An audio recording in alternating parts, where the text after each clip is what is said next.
Do you cough every time you drink water? Does your voice sound wet or gurgly after eating? Do you feel food going the wrong way, down your throat? In this episode, you'll learn why these are not just minor swallowing issues.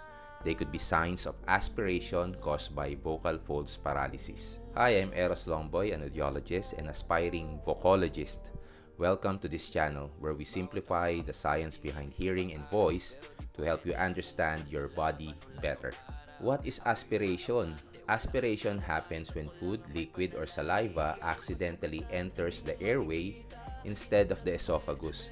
Normally, your vocal folds close tightly when you swallow, acting like a protective gate. But when one vocal fold doesn't move due to unilateral vocal folds paralysis, that gate stays partly open. As a result, small amount of liquid or food can slip into the lungs, causing coughing, choking, or even pneumonia. In regards with the anatomy and physiology, the larynx or voice box is more than just for speech. It's part of your airway protection system. It contains two vocal folds that should meet in the middle to block the airway when swallowing. The recurrent laryngeal nerve, which runs down the neck and chest, controls this movement. Damage to this nerve from surgery, infection, or even trauma can paralyze one fold and compromise your swallowing safety. Why aspiration matters more than hoarseness? Most patients focus on their voice quality, but the real danger is silent aspiration when material enters the lungs without a strong cough reflex. This can lead to chest infections or aspiration pneumonia, especially in elderly or post-surgical patients. What are the common causes of UVFP?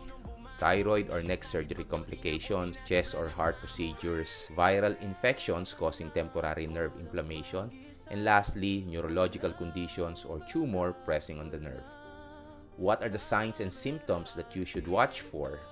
First would be coughing or choking during meals, wet or gurgly voice after swallowing, shortness of breath while eating, and recurrent lung infections or unexplained pneumonia.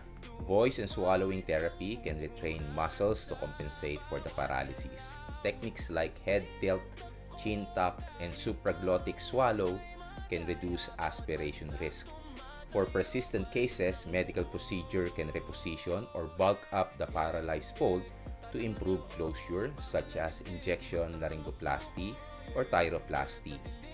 The VOIS implant system, developed with precision for vocal folds repositioning, offers long-term airway protection while restoring clearer voice quality.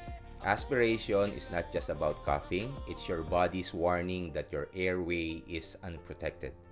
Early voice and swallowing therapy, combined with the right medical care, can prevent complication and restore confidence in speaking and eating again. I'm Eros Lomboy, reminding you that protecting your voice also means protecting your breath. Please visit our website www.eroslomboy.com for more information about your hearing and voice.